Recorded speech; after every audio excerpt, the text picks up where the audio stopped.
The case study I chose for a reason. One being is that he's not a slam dunk, that there's some subtle reasons why I felt he qualified, that it wasn't these obvious, strong, severe stuttering behaviors.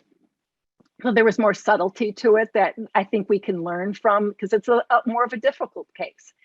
Also, I wanted to use an older student because sometimes in the schools we will get an older student, definitely for a reeval, but maybe in an initial where parents have ignored it for a while, or it hasn't been a priority, or the child didn't want to have therapy in the past, or they didn't qualify.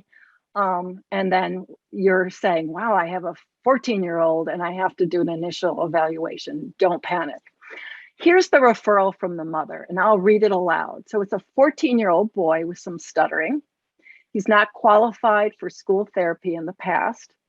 He's had limited private therapy. He's becoming more self-conscious about it, and he's arguing more with his father about his speech. So we're going to go through the nuts and bolts components, like what tests did I use, what questions did I ask, using this example. But even just this small amount may have already, if you put on your diagnostic cap, your assessment cap, what are you already thinking?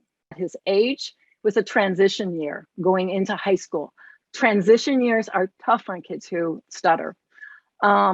And mom didn't say it's increasing in severity. She just said he's becoming more self-conscious about it. Well, why now? So that's, and then what is going on with the father? So that's something I'm going to have to definitely prioritize. Family interview, father interview, mother interview with that. So the first thing that I do is I send a case history. So now I'm private practice and I'm kicking myself thinking, oh my gosh, why didn't I do this more when I was working in the schools? Because you can get so much information. Yes, not every parent will get it back to you, but even sending a case history can be really helpful for parents to kind of know what questions they should answer. If you get it back, great, you can look it over and then you can ask follow-up questions at the review of data meeting. So I really encourage you to consider a case history, and here's one example, one link through it. On my one, I often like to ask towards the end best hopes questions, like what are your best hopes for this assessment? But that could be also asked during the red meeting. What are your best hopes for your child's communication in 5 years? Now, Scott Yaros, he is an expert in stuttering, working in Michigan. And I attended some talk by him many years ago, and he said he often asks the parent, considering that your child will still be stuttering in 5 years, what kind of communicator would you hope him or her to be? And sometimes I'll move into that question once I have more of a relationship with the parent. Sometimes right now I have a section for the older child to answer, but that's personal preference. Maybe you'd want to have a section of the case history that's targeted for the older child, or you would just prefer to interview them when you have the evaluation. And in the manual, I put in some specific things to look for and to obtain in a case history. And so you can look through these. We want to get an understanding of what the family's understanding is of fluency disorders, especially what do they think caused it? And are they feeling any guilt about it? How is it viewed in their culture if you're dealing with a family from a different culture? We also want to know about the child's onset and how the stuttering may have changed over time. The family may already be doing many things to help their child, or maybe not, but we want to know what they are doing when the child stutters. Any other speech language concerns, but medical information could be contributing factors to the fluency disorder. Is there a sleep disturbance, or if there's ADHD, for example? Current stressors, possibly, family history of stuttering, definitely. And then what is the take of the family? What of variability have they observed across time and settings for their student? So now that you have the case history, you're going to have to gather information from other sources as well. So the case history comes in, you still may want to get assessment records from the doctor's office or from past schools or past IEPs, academic records to look at, and all this information is needed anyway. So in our case study, what did I find? And what do we find? We're doing this together, is that he had a previous diagnosis. He has had cancer at birth, for which he received chemotherapy. And there was neuropsychological testing because of that chemotherapy, and they're concerned about the impact on the brain of the chemicals, and they found executive functioning. Executive functioning is huge. I think there's a direct relationship to fluency there. The diagnosis of an autism spectrum, mother said high functioning autism, but that came around 6 to 7 years. Had some delays in fine and gross motor, for which he had received OTPT in early childhood, no longer receiving. Some mild hearing loss and chronic ear infections in childhood. Late onset of stuttering, no family history that they know of. He has an IEP, but it was for the impairment, the other health impairment, and he was getting like a check-in once a week for that. And there wasn't a previous, I actually forgot whether there was a previous testing for fluency, and they said, no, I think that was the case. I'll make it the case. So anyway, there was some private speech for a limited time through insurance, but it was mainly when I looked at the records for social skills. There was some across the surface fluency. There wasn't a thorough multidimensional assessment for fluency. So I felt like they were pulling just using the typical fluency enhancing strategies, and parents were not involved in therapy. So next, we got all this information, we gathered information. Okay, now we're gonna go and we're gonna go in the classroom and observe the child. A lot of times people like to do that before they pull the child into the speech and language room, because they don't want the child thinking, aha, they're coming to look at me. When you're going into the classroom, I like this acronym ACE. You're looking for not just the stuttering occurrence, but you want to look at whether or not you're seeing assertiveness, confidence, and effectiveness in the classroom for that particular child. Assertiveness, we kind of know what that means. A child who raises his hand, or if they're in a small group, is talking to his friend, and teacher's telling him to be quiet and he wants to contribute, whether he's stuttering or not, or she. We want to see confidence. Now, this can be definitely culturally influenced, so you want to check that out. But in general, lower volume of speaking may indicate lack of confidence or not. You check that out with the culture. Are they varying their intonation, or are they kind of a flat intonation? I find with some boys, especially some older boys who stutter, their intonation is very flat, because changing your intonational pattern is very destabilizing. So I think they adopt that pattern because they find that they're stuttering less when they're not varying their intonation. Or it just could be personality. Nonverbal body language, how do they look when they're talking? If they are talking, are they raising their hand like that or like this? I mean, that shows a little bit on assertiveness. These are just markers, but something to look for. Effectiveness, I love that word, because it doesn't, you can have stuttering and still to talk with a lot of forward moving speech, like I'm just modeling right now. It's not really impacting my words per minute, my effectiveness.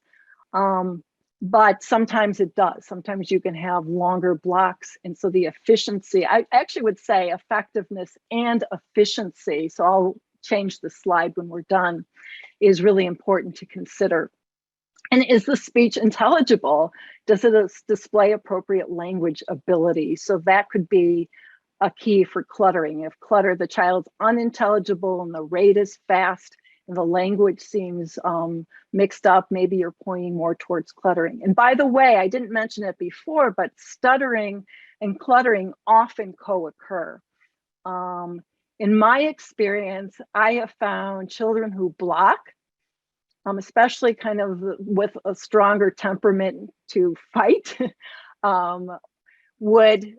will go really fast after the block to the next stuttering moment. It's like they get through that, they want to say as much as they can before they block again, and then they get into a cluttering, stuttering pattern, which is really inefficient.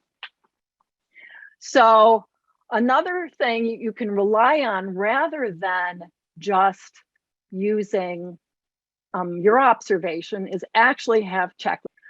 The predictive cluttering inventory, which you can get free, and that if you suspect cluttering, you could have teacher and parent fill out this checklist to get some information. And here is a teacher questionnaire for Fluency that I put a link into, so that there are these things. And then I also want to show, I have, for teaching purposes, I had the test of childhood stuttering. The test of childhood stuttering has these, let me get to it, observation rating scales. And I would, if we were in person, I would say anyone use these. I mean, which are great. So if your school district has the talks, even if you're not giving the talks for a variety of reasons, you can use this and get some good information. If they're within the age range, you could actually add up those scores, and then on the front page, you can go down here, and if you look in here, you can see mild, you can get like a severity rating for the raw scores. You can get an index score and a percentage rank. So you can get some severity ratings. And what's beautiful is that it's just not your own observations, but you're really sampling the teacher and the parent. And I think to start at the beginning, knowing that the parent has that input into the evaluation process is really good. So I think we got them all. I want to say the last bullet is, this is the time to start educating the classroom teacher that how stuttering may manifest. So I've been in some situations where the teacher says, the child, I don't think this child stutters. And I ask them, does the child talk in the class? And they'll say, not very much.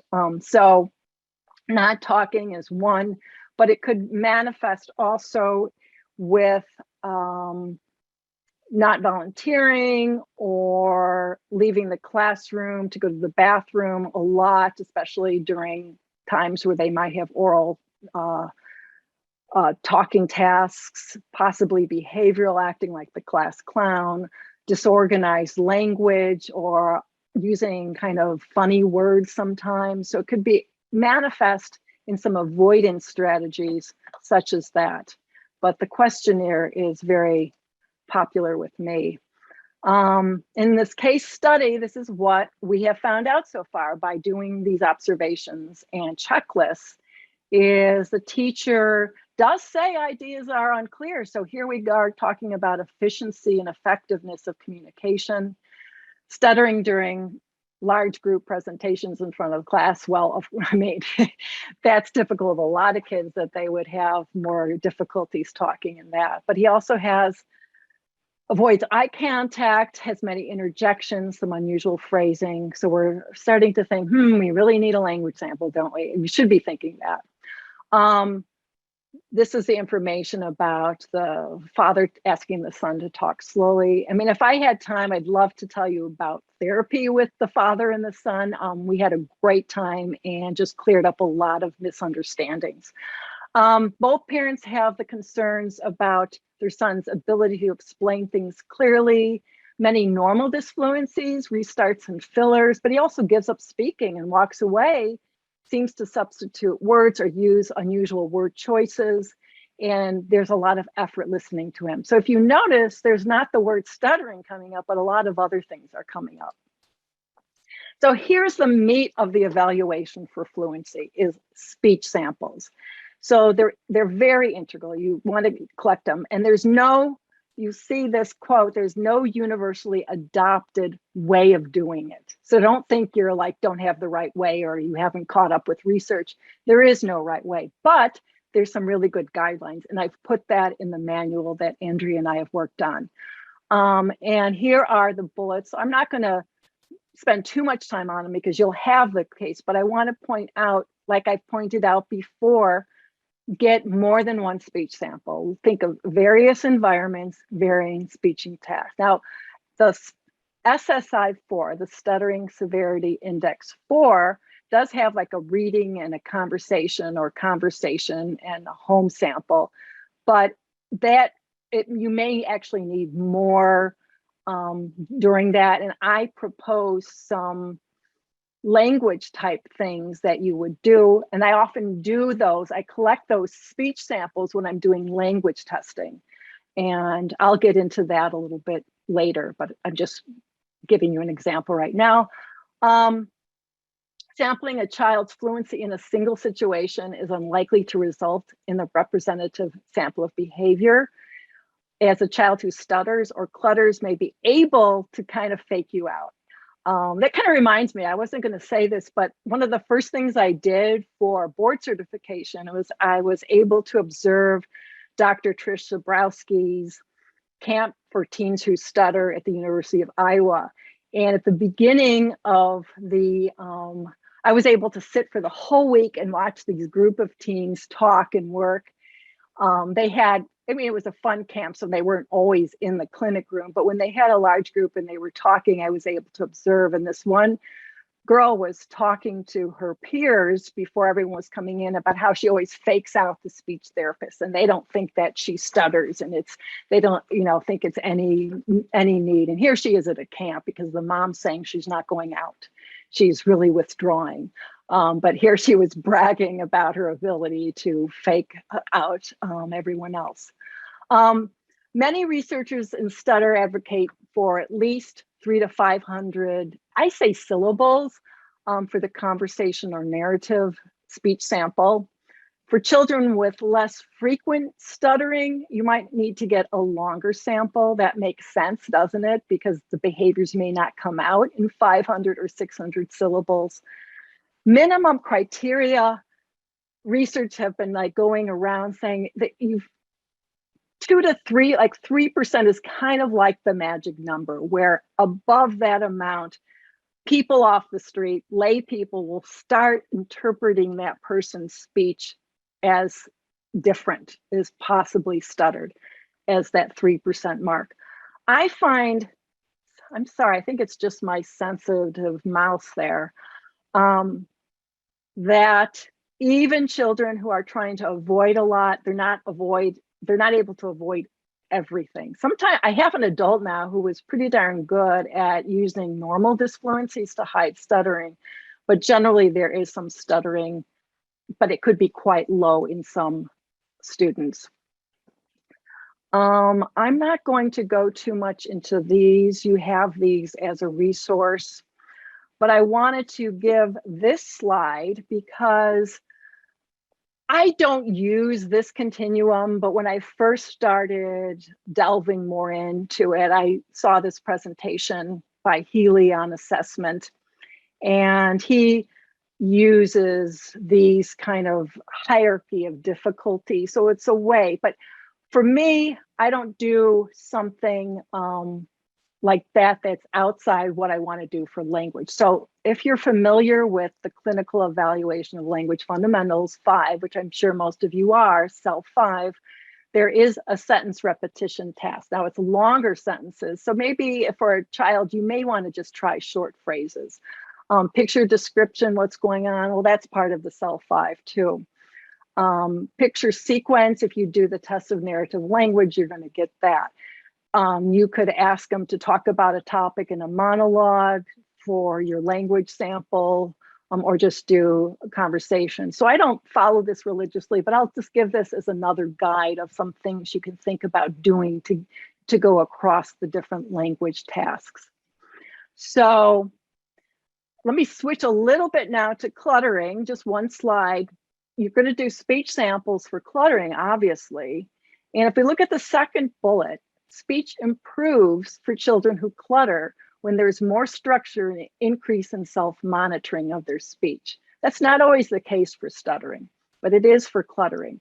So what does that say is that you should have language tasks that have more structure versus more unstructured talking.